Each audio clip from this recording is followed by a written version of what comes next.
আমি প্রতিদিনের মতো চলে এসেছি বড় ব্লগ নিয়ে। আমি সুমিতা। তো আমার বাড়ি ব্যান্ডেল, 2 নম্বর নেতাজি পার্ক। তো বড়দের জন্য আমার প্রণাম, ছোটদের জন্য বুক ভরা ভালোবাসা। তো আমি প্রতিদিনের মতো আজকে 5:30টায় উঠেছি।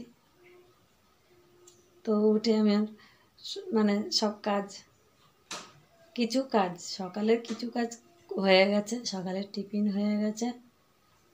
তো খেয়ে দিয়ে বাড়ির লোক কাজে চলে গেছে। তো কদিন বৃষ্টি হচ্ছে বলে কাজে যেতে পারছিল না। তো তোমাদের সামনে এসেছে, দেখেছো ভিডিও করছে আমার সঙ্গে। তো আমার ভিডিওটা তোমরা পুরোটা দেখবে, উঠিয়ে দেবে না। আর আমি ভিডিওটা যে করছি খারাপ হচ্ছে না ভালো হচ্ছে, তো তোমরা লাইক কমেন্ট শেয়ার করবে, তাহলে আমি বুঝতে পারবো। আর আমার গলার ভয়েসটা না জানো এরকম না। আমার এই ঠান্ডা গরমে গলার ভয়েসটা একটু ঠিক হয়, তো আবার এরকম হয়ে যাচ্ছে। তো জানি না এটা আমার কোনো মানে শরীর খারাপের জন্য মানে কোনো রোগ হলো না কি হলো বুঝতেই পারছি না। তো আমি তো ভাবছি আমার ঠান্ডা গরম থেকে হচ্ছে, কিন্তু 12 মাস না এরকম।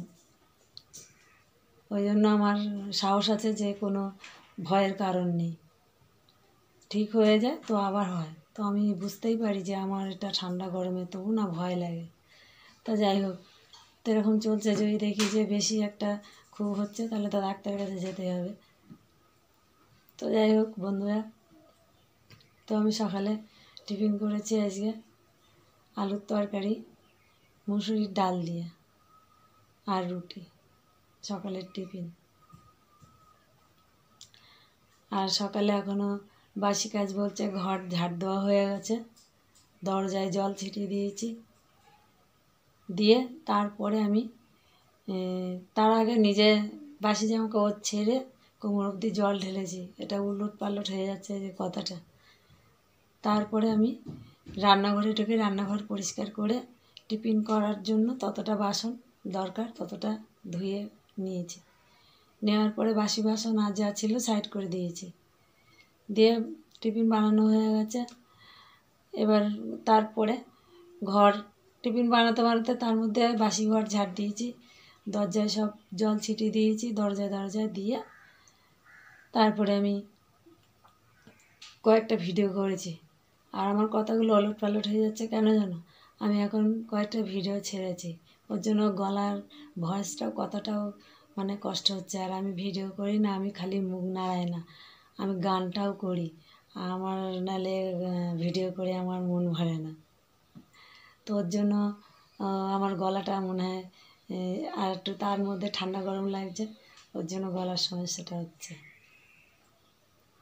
তো এবার আমি এখন এই ভিডিও হয়ে গেছে, বড় ব্লগটা করছি, এটা হয়ে যাবে। তারপরে আমি আবার ঘর মুছবো, বিছনাগুলো তুলবো, তারপর বাসনগুলো মাজা ধোয়া করব, কিছু কাঁচা ধোয়া আছে সেগুলো করব। তারপরে তো দুপুরে রান্না আছে, ছেলেকে স্কুল নিয়ে যাব, আবার আনতে যাব, তারপরে দোকান বাজার এত কিছু আছে, সবই করতে হবে আস্তে আস্তে টুকটুক করে। তো আজকে অনেক ধোয়া কাচা আছে। তো এখন তো টাইম হয়ে গেছে 9:03।